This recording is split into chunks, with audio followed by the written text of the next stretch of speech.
Good morning guys! Welcome back to my channel. So for today's video is magbibigay ako ng idea or tips o mga paalaala sa mga bagong YouTubers pa lang kagaya ko, sa mga nagsisimula o nagbabalak pa lang mag-YouTube. So ayun guys, before we proceed, pasensya na po kayo sa aking background. Tingnan nyo naman marumi, tapos hindi pa ako nakalinis. Tsaka tingnan mo, ginagin ko na po yung para magmukha naman okay. Kasi masyado talagang marumi. So guys, before we proceed to our video, please don't forget to subscribe. So, may nihad akong 5 tips sa inyo para sa mga beginners at nagpaplano pa lang mag-vlogs. Sa mga kagaya kong beginners dyan, guys, makakatulong po sa inyong vlog na to. Kung interested ka at gusto mong malaman ang 5 tips, so keep on watching.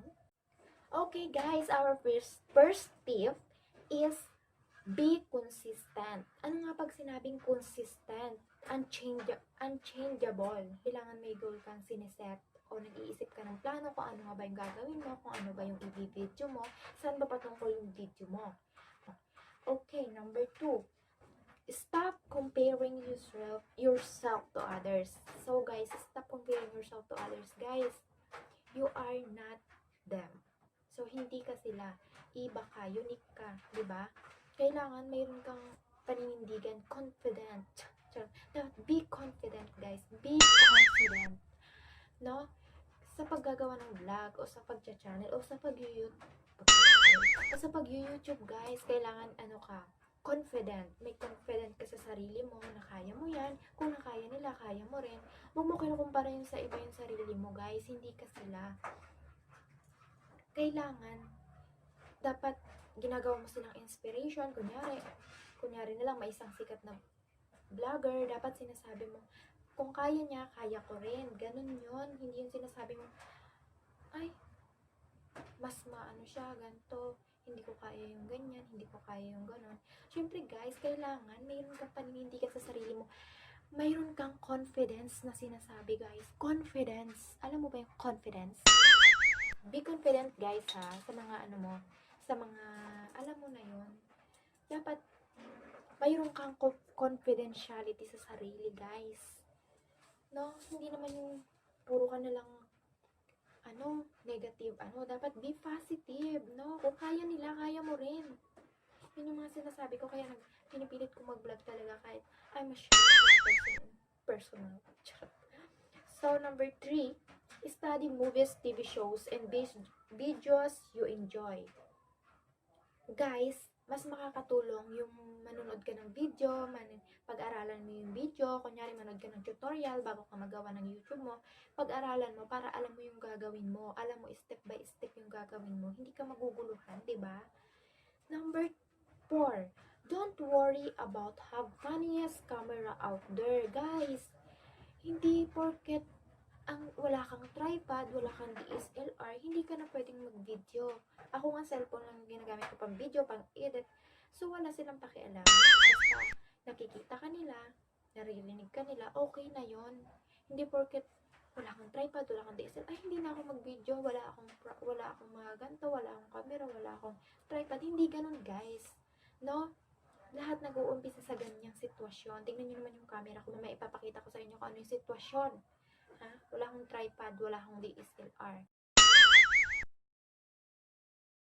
Pati pang edit, cellphone lang rin. Wala akong laptop, wala akong computer. Hindi ako ganun kayaman, besh. Okay guys, our last tips, number 5. Number 5 tips, alam mo ba kung ano ang number 5 tips, guys?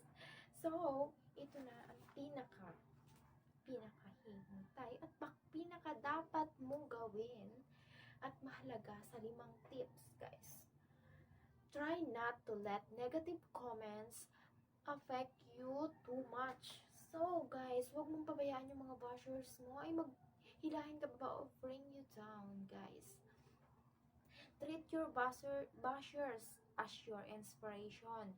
Huwag mo silang i-treat as panira sa buhay mo. Gawin mo silang inspiration, guys, to grow your channel, to be successful. Para naman, guys, para rin sa'yo to, ha? Para sa'yo. Kailangan, hindi ka nagpapa-apekto sa kanila. Kasi yung mga yan, syempre, hindi naman natin makontrol yung mga manonood natin o yung mga audience natin dyan. Kung ano yung mga sasabihin sa video natin o kung ano yung mga reactions nila sa video natin. Hindi naman kasi lahat ng tao is gusto yung ginagawa mo o gusto yung video mo. Syempre, bayaan mo sila, no? Ilabas nila yung mga sama ng loob nila. Charot. Yung mga reactions nila, guys, kahit ikaw naman, di ba? Kahit ako, syempre, may kanya-kanya tayong reactions sa mga video, sa mga vloggers, di ba? Pero, iba't iba nga lang tayo ng reactions. May good reaction, may bad reactions, bad feedback, alam mo yon. So, hayaan mo na lang sila, no? Be happy na lang kasi may bashers ka, di ba? Kaysa naman wala, di ba? Binabash ka nila pero patuloy ka pa rin nilang pinapalo at pinapanood, di ba? Hayaan mo sila. Huwag kang papa-apekto sa kanila. Dahil lang sa kanila masira yung dreams mo. Dahil lang sa kanila masira yung pangarap mo na maging becoming as YouTuber someday. Di ba? So, yun yung pinaka-last na tips ko sa inyo, ha?